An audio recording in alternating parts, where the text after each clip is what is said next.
Assalamualaikum warahmatullahi wabarakatuh. Waalaikumsalam warahmatullahi wabarakatuh. Ya, perkenalkan nama saya Syafirani Duhani Putri dari Universitas Pakuan, Prodi Pendidikan Guru Sekolah Dasar.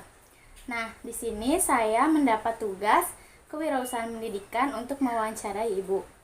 Sebelumnya boleh perkenalkan dirinya, Ibu? Terima kasih sebelumnya pada kesempatan ini. Perkenalkan, nama saya Ibu Suratmi, seorang ibu rumah tangga yang mempunyai suami dan 2 orang anak. Yang pertama laki-laki, sebenarnya sudah bekerja, cuma karena corona akhirnya di PHK dan sekarang mencari pekerjaan. Dan kedua, sama kayak Neng ini juga kuliah di universitas swasta, sekarang juga sudah semester 6. Pertanyaan pertama, kalau boleh saya tahu, sejak kapan Ibu memulai tempat les ini?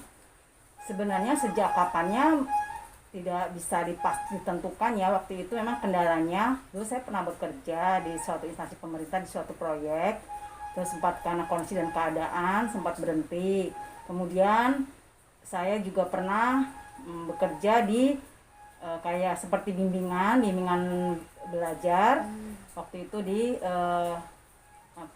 di Jakarta ya.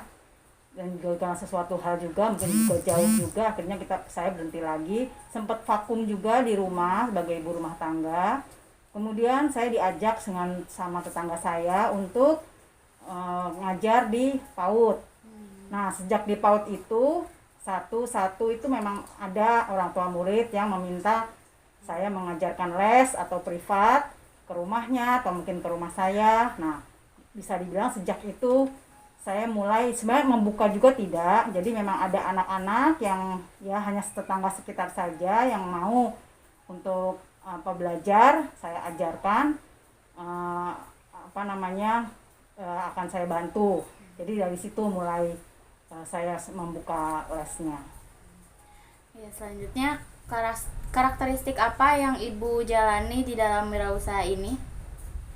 Karakteristiknya menurut saya ya awalnya memang susah ya untuk memulai suatu usaha seperti itu, karena memang kesadaran sendiri dari anak-anaknya. Ya mungkin dengan pantang menyerah, terus kita juga harus mandiri, jujur. Jadi terus disiplin dengan kondisi anak-anak yang ya dengan kondisi lingkungan yang tidak mendukung dari dari kondisi rumahnya, ya mungkin dengan orang tuanya yang bekerja, jadi anak-anaknya tidak terpantau untuk belajarnya. Makanya kadang-kadang sulit untuk mengajak mereka belajar, sehingga kadang-kadang kita juga susah untuk mengajarkan mereka karena mungkin tidak sepenuh hati, mereka tidak ikhlas dalam hal belajar karena memang tidak didukung oleh kedua orang tuanya atau mungkin oleh diri mereka sendiri, dan mereka mungkin hanya terpaksa. Nah, mungkin seperti itulah yang ya itulah tantangan saya untuk bisa membawa mereka itu untuk semangat dalam belajar. Nah, selanjutnya jenis modal apa sih yang Ibu jalani untuk membuat tempat les ini? Kalau modal dalam hal keuangan tuh mungkin tidak ya, karena memang kita sendiri juga tidak punya modal. Mungkin yang berbekal hanya dengan pengetahuan saya, mungkin ya ada nilai plus dari diri saya yang bisa untuk mengajarkan mereka, dan dari buku-buku yang anak-anak saya punya, dari situ saya gali, saya buka untuk mengajarkan anak-anak yang les di saya itu. Jadi untuk kalau masalah kondisi materi itu memang tidak kita tidak punya. Jadi memang seadanya aja, misalnya kayak bangku atau apa itu ya mungkin dengan tikar, seadanya, karena mereka datang juga ke rumah. Jadi dengan kondisi rumah seperti ya layak juga lah untuk, tapi tidak memungkinkan sebetulnya untuk bimbingan les. Cuma ya yang penting intinya mereka bisa belajar, ada kemauan, itu aja yang saya prioritaskan. Ya, selanjutnya permasalahan apa sih yang Ibu hadapin dalam memulai usaha pendidikan tempat les ini, dan bagaimana ya solusinya? Kalau permasalahannya sebenarnya kalau ya mungkin ya fasilitas juga ya, karena kan mungkin semakin banyak kan ada anak satu ajak teman-temannya lagi. Jadi mungkin dengan kondisi rumah yang sebenarnya tidak begitu luas juga untuk sekolah, untuk bimbingan itu memang agak agak susah ya jadinya.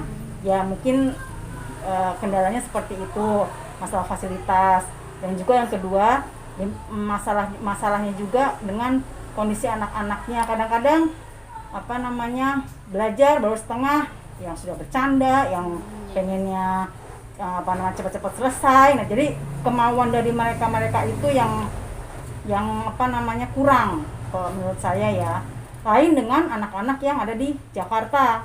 Karena kalau di Jakarta biasanya itu mereka les itu memang dari orang tuanya. Jadi mereka itu benar-benar digembleng, diharuskan untuk les. Jadi mau nggak mau ya mungkin anak-anak juga terpaksa, tapi mau nggak mau akhirnya mereka mau juga, karena lama-lama juga ya dengan niat mereka dan kemauan mereka juga tentunya. Jadi kalau menurut saya ya solusinya ya itu, jadi bimbingan orang tua itu sangat mendukung untuk anak-anaknya belajar tambahan di sekolah. Karena tahu sendiri kalau sekolah, terutama sekolah negeri ya, itu biasanya jam 7 berangkat, nanti jam 8 sudah jam 9 sudah pulang. Jadi kuantitas belajar itu sangat minim. Nah, makanya dengan adanya les atau bimbingan les ini mungkin mereka akan terbantu. Nah, di situ mungkin kendalanya bimbingan dari orang tua atau mungkin dukungan yang sepenuhnya dari orang tuanya gitu. Iya, yang terakhir nih ya Bu, saran dan tips bagaimana sih memulai menjadi seorang wirausaha ini? Ya intinya kita punya kemauan, kita punya niat untuk kita bisa berkembang, untuk kita bisa mencerdaskan anak-anak. Kalau yang di wirausaha bimbingan belajar ya, atau mungkin les ini.